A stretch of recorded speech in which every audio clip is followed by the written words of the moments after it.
English. Matthew 3, 1 to 3. In those days, Yes. came John the Baptist, Yes. preaching in the wilderness of Judea, Yes. and saying, Yes. repent ye, Yes. the kingdom of God is at hand. Uh-huh. Verse 3, Uh-huh. for this Is he? for this is he Yes. that was Yes. spoken of by the prophet Isaiah, saying, Yes. the voice of one crying in the wilderness, Uh-huh. see the way, Prepare. see the way of the Lord, Yes. make his path straight. Hallelujah. Hallelujah. Praise the Lord. Ẹ tún ọ̀nà Olúwa ṣe. Prepare his ways and make his path straight. Gẹ́gẹ́ bí ohun tí a sọ ṣáájú lẹ́ẹ̀kan yẹn nígbà tí ààrẹ Amẹ́ríkà. Mo fẹ́ sọ ohun kan tí a ó fi mọ̀ wípé Ọlọ́run wa yìí kì í ṣe ojúṣàájú ẹnikẹ́ni. Ibi tí o bá fi Ọlọ́run sí nínú ayé rẹ, ibẹ̀ náà ni yóò tò ọ́ sí. Àwọn tí o bá fi mú Ọlọ́run nínú ayé rẹ, òun náà ni Ọlọ́run yóò fi mú ọ. The person here that we spoke about in this place we read was John the Baptist. He was actually preaching to people and telling them about Jesus Christ. And in his preaching, the purpose of his coming was to make the path of the Lord straight. To preach the kingdom of God to people. And so what I've said is that no matter who you are, or whatever you are, whichever way you hold God, the same way God represents himself to you. Gbogbo ọ̀nà tí o bá fi mú Ọlọ́run bẹ́ẹ̀ náà yóò ṣe rí ọ. Ènìyàn ò ní ìdí láti jẹ́ wòlíì tàbí pásítọ̀ tàbí evangelist ajíhìnrere kí ó tó rí ojú Ọlọ́run, kí ó tó jẹ́ ti Ọlọ́run, kí ó tó wu Ọlọ́run. A lot of people have the mentality that there are spectacular people that can only hear from God or speak with God or work with God. That is the mentality of our people. Like I said the other time, that man Donald Trump of America, he was neither a pastor, neither a preacher, nor a prophet. Donald Trump was neither a pastor, a preacher, or a prophet, but he trusted in God, and we can see the live testimonies of the witches and wizards concerning God's protection about him. Oh, nílò láti jẹ́ wòlíì. Oh, nílò láti jẹ́ evangelist. Oh, nílò láti gbégbé kalẹ̀. Kí o tó gbọ́ òun Ọlọ́run, kí o tó wu Ọlọ́run.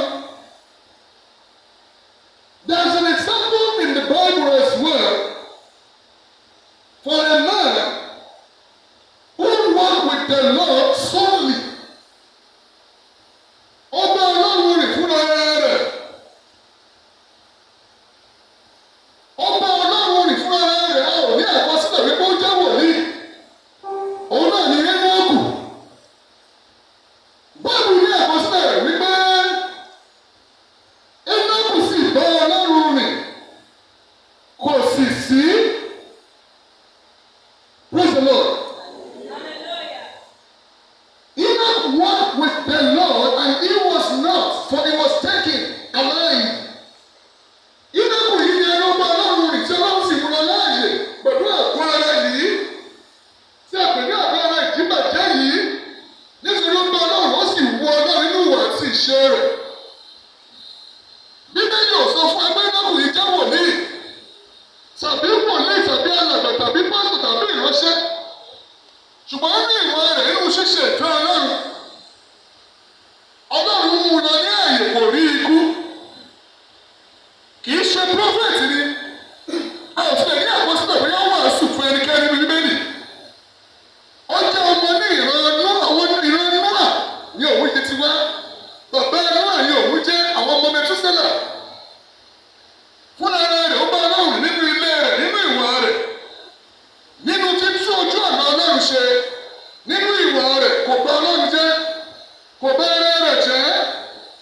Ó sì wú Ọlọ́run, Ọlọ́run sì mú un lọ ní ẹ̀yìn láì rí ikú di òní. Báwo ni a ṣe lè tún ojú ọ̀nà Ọlọ́run ṣe gẹ́gẹ́ bí tíìmù yìí? Amen. Báwo ni a ṣe lè tún ojú ọ̀nà Ọlọ́run ṣe? Ó wà ní ọwọ́ ẹni kọ̀ọ̀kan wa. Ọ̀pọ̀ ènìyàn máa wọ pé ṣèbí tí àwọn wòlíì nìyẹn. Ṣèbí iṣẹ́ àwọn ìránṣẹ́ Ọlọ́run ni láti tún ọ̀nà Ọlọ́run ṣe.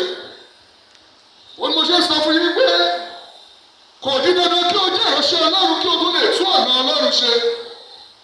Nígbà ìwà àti ìṣe rẹ o lè tún ojú ọ̀nà Ọlọ́run ṣe. Nígbà ìwà rẹ àti ìsọ̀rọ̀sí àti ìṣe rẹ o lè tún ojú ọ̀nà Ọlọ́run ṣe. Nítorí bí o bá ti lè wu Ọlọ́run kò ní fi ṣe ẹni tó bá ti ẹ̀ náà wò ó. Amen. Pàtàkì ni kí o wu Ọlọ́run nínú ìwà rẹ. Jẹ́ kí ọ̀rọ̀ rẹ àti ìṣe rẹ jẹ́ kó tẹ́ Ọlọ́run lọ́rùn. Let your characters and your attitude, the ways and manners of life, let it please the Lord. It doesn't matter who hates you. I'm telling you, it doesn't matter what people say about you. Whatever God knows about you is what matters most. And that is what I'm telling you today, that you can walk alone and please God. You can walk alone without being a Christian or a prophet and yet please God. You can make the ways of the Lord by your attitude and your character. Ọ̀pọ̀lọpọ̀ nínú àwọn ènìyàn wọ̀nyí ẹlẹ́dẹ̀ẹ́ ń tàn yín. Praise the Lord. Kí ni àwọn tí a lè gbà tó ojú ọ̀nà náà ṣe wọ́n fẹ́ sọ yìí? Kì í ṣe nípa gbogbo ọ̀dọ́gàn kalẹ̀. Kì í ṣe nípa gbogbo ọ̀bẹ̀rẹ̀ sí ní wàásù nìkan. Ṣùgbọ́n nínú ìṣe rẹ̀ àti ìwà rẹ̀ sí àwọn kì í ṣe ti Ọlọ́run ní àdíkẹ́. Ó lè tún ojú ọ̀nà Ọlọ́run ṣe. Ó lè tún ojú ọ̀nà Ọlọ́run ṣe. Àti ní ọ̀pọ̀lọpọ̀ ènìyàn tí wọ́n ti jẹ́ wípé tìkára wọn, àwọn ni wọ́n ń ṣiṣẹ́ nínú ìjọ Ọlọ́run. Ṣùgbọ́n tí ènìyàn ń gbọ́ àwọn bàbá ní orí òkè, bí ìgbé àwọn ni Ọlọ́run ń lò. Kí ni àwọn tí ó lè gbà ṣiṣẹ́ fún Ọlọ́run? Number one, èkíní, òun náà ni ìwà rẹ. Praise the Lord. Ìwà rẹ. Praise the Lord. Iṣẹ́ rẹ àti owó tí o fi mú iṣẹ́ Ọlọ́run. Ẹ̀yin ènìyàn wọ̀nyí mo bá fi àṣírí ọdún wọ̀nyí lónìí. Ohun méjì ni a lè lọ sí ilé Ọlọ́run tí Ọlọ́run kò ní gbàgbé. Òun náà ní owó wa àti ìwà wa. Kí ni wọ́n bẹ̀rẹ̀? Kò sí ẹni tí Ọlọ́run fi ojú fò nínú ìjọ Ọlọ́run. Kò lè sí ẹni tí Ọlọ́run rẹ tí o kọ lọ́dọ̀ rẹ̀ nínú owó àti ìwà rẹ̀ láti fi tún ojú ọ̀nà Ọlọ́run ṣe. Ìṣẹ̀lẹ̀ kan ló ṣẹlẹ̀ physical occurrence. What I say is that there is nobody here that has nothing to give to God. Everybody has something to give to God.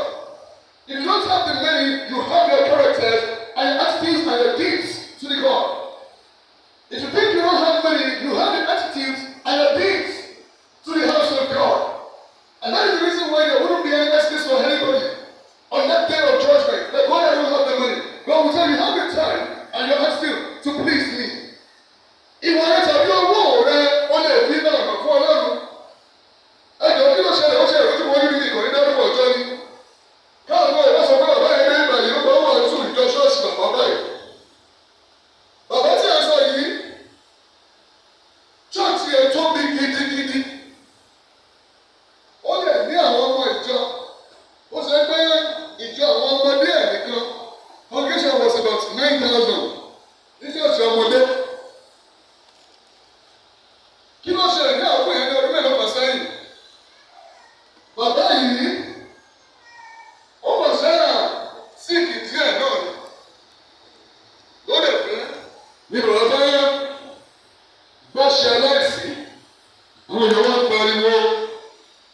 Ó wá ń ké kan. Náà pé kí bàbá sì lọ. Iṣẹ́ bàbá pọ̀ gidi gan láàárọ̀.